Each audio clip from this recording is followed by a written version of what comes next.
Welcome to ఆర్5 TV news. Jai Bhimrao Bharat party జిల్లా కార్యాలయంలో బాపట్ల అసెంబ్లీ నియోజకవర్గ ఇన్ఛార్జి కొచ్చర్ల వినయ్ రాజు మాట్లాడుతూ బాపట్ల మండలం సూర్యలంక అటవీ ప్రాంతంలో భూములను ఫారెస్ట్ అధికారులైన range officer, RDO, forest guard ఈ ముగ్గురు అధికారులు కలిసి సూర్యలంక ప్రాంతంలో ఫారెస్ట్ కు ఆనుకొని ఉన్న భూమిని కొంతమంది ఆక్రమించుకుని ఇల్లు నిర్మించుకున్నా గానీ చూసి చూడనట్టు వ్యవహరిస్తున్న ఫారెస్ట్ అధికారులు.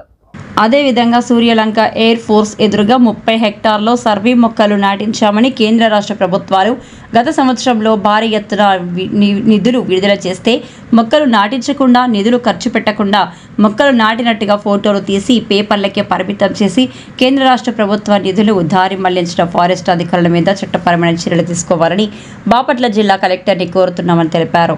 అందరికీ నమస్కారం అండి. మొన్న సోమవారం జరిగిన ప్రజా సమస్యల పరిష్కార వేదికలో బాపట్ల జిల్లా కలెక్టర్ గారికి 2 సమస్యల మీద అర్జీలు ఇవ్వడం జరిగింది. మొదటిది సూర్యలంక పంచాయతీలో మరియు ఎయిర్ ఫోర్స్ ఎదురుగా 30 హెక్టార్లో సెంట్రల్ గవర్నమెంట్ వారు మొక్కలు నాటమని కొంత బడ్జెట్ని ఇవ్వడం జరిగింది. ఫారెస్ట్ అధికారులు 30 హెక్టార్లో మేము మొక్కలు నాటాము, మొక్కలు నాటి పెంచామని చెప్పేసి కాగితాలకే పరిమితం చేసి ఏదైతే సెంట్రల్ గవర్నమెంట్ బడ్జెట్ ఇచ్చిందో అవి పూర్తిగా దుర్వినియోగం చేయడం జరిగింది.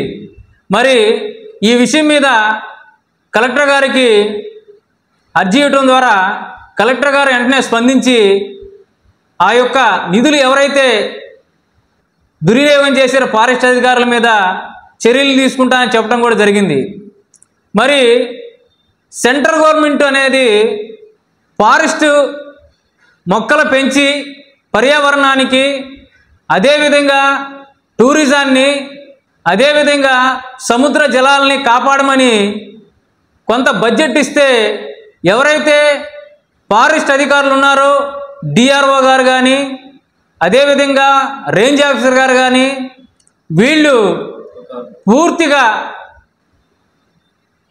నిధులను దుర్వినియోగం చేసి కాగితాల మీద ఏమన్నా మేము 30 హెక్టార్లో మొక్కలు నాటామని చెప్పేసి ఒక అబద్ధకరమైన సమాచారాన్ని ప్రభుత్వానికి చెప్పడం జరిగింది. కానీ అక్కడ చూస్తే 30 హెక్టార్లో కనీసం ఒక చిన్న మొక్క కూడా నాటలేదు.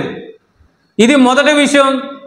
ఈ రెండో విషయం ఏంటంటే ఈ ఫారెస్ట్ అధికారులు ఎవరైతే ఉన్నారో రేంజ్ ఆఫీసర్ గారు కానీ, గార్డు గారు కానీ ఫారెస్ట్ భూముల్ని అక్కడ ఉన్న కొంతమందికి వీళ్ళే అమ్మేసి కొంత డబ్బు తీసుకుని వాళ్ళకి వీళ్ళే రిజిస్ట్రేషన్ కూడా చేపించడం జరిగింది.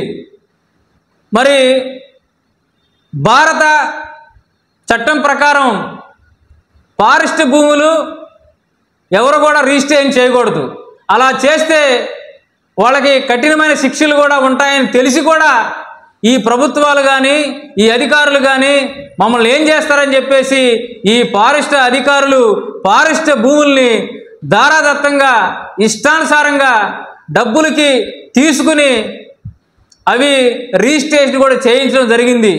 ఈ యొక్క 2 విషయాలు ఏవైతే ఉన్నాయో మొక్కలు నాటడం కానీ, ఫారెస్ట్ భూముల్ని దుర్వినియోగం చేసిన మీద అధికారుల మీద చట్టపరమైన చట్టపరమైన చర్యలు తీసుకోవాలని చెప్పేసి జై భీమ్రావ్ భారత పార్టీ తరఫున మేము కోరుకుంటున్నాం.